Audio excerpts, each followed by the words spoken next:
Melanie and Romy. I'll tell you what, this series has got me creeped out now. I wake up every morning feeling like I'm reviving from the dead, and Me too. But I tell you, that's without coffee, yeah. I'd be walking around You're just. preaching to the choir between the two of us. Melanie, talk to me about your character and playing the sheriff, playing a cop. So the sheriff is actually my dad, Yeah, I and know. I'm. he really cramps my style because I think Dana really deserves to be taken more seriously than she is, even though she's a bit of a mess. Like her desk isn't great. She is really intuitive and smart, and I think that's undervalued where she's working. And so when we meet her, she's kind of looking to break free. She's sick of being underestimated. She's sick of being like kind of there's never any room on the good cases for her. So it's really like and not to mention she kind of might have messed one up in the past. We don't know. So there's it's just she just needs a new vibe. And she sure gets one after Revival Day. Yeah. Yeah. Wow. And Revival Day, boy, hits you hard, doesn't it, Romy? I mean, your character M is really. I mean, it must be an actor's joy to play her. Mm. M is an actor's dream. That is for sure. I said to Luke and Aaron, when I first met them, they joked, they were like, I'm so sorry for all that you're about to go through for the next 3 months. And I said, give it to me. Give me all the actory stuff. I want it all.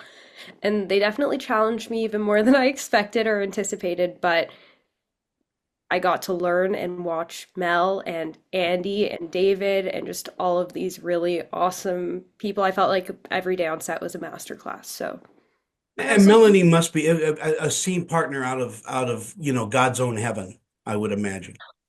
are you kidding me? You look her in the eyes and you're instantly transformed. And I'm not like you're in a new world. It's so easy to fall into M when I'm with anyone on our set truly, but yes, Mel she's a masterclass. And I was even my agent and I were discussing it before I got to set how I'm just so lucky to be working with Mel and to learn from I'm her. lucky to work with you. And I have to say, Romy was put through the ringer emotionally, and I was exhausted for her. And she just showed up every time and just truly like it's hard. I don't think people get how hard it is. And she did it not every day, I hope, but like every second day. Like I don't know how you did it, and I love you. I love you. I think anytime you're doing a television series and it's just a simple drama, all of the things that can happen around you, have to inform your character. But I mean, something like this, that's science fiction and horror.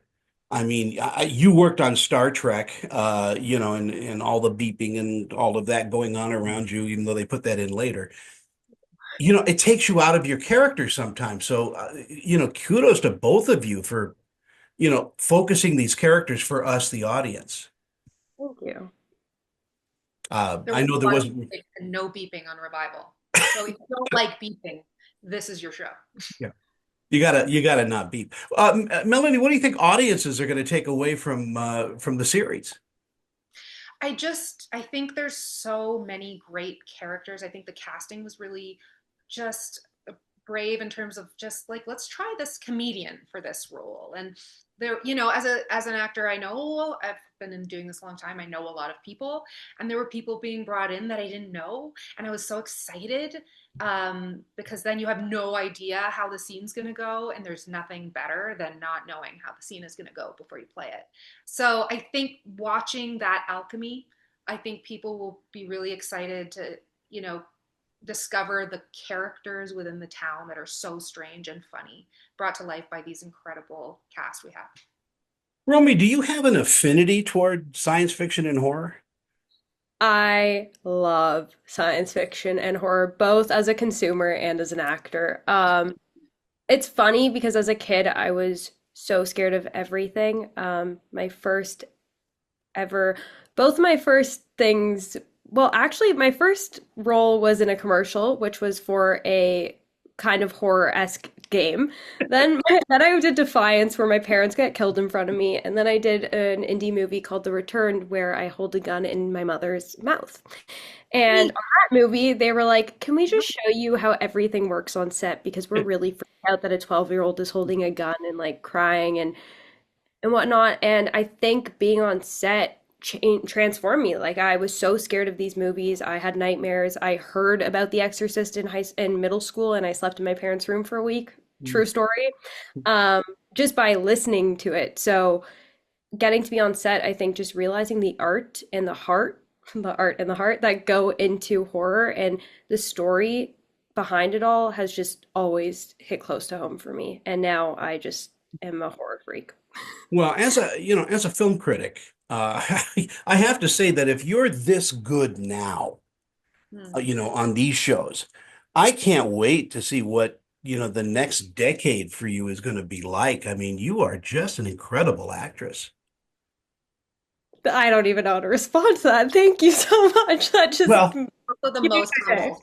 So she is well, the as I go out, I'm all flummoxed because I get to talk with both of you, and you scared the bejeebers out of me. So thank you so much.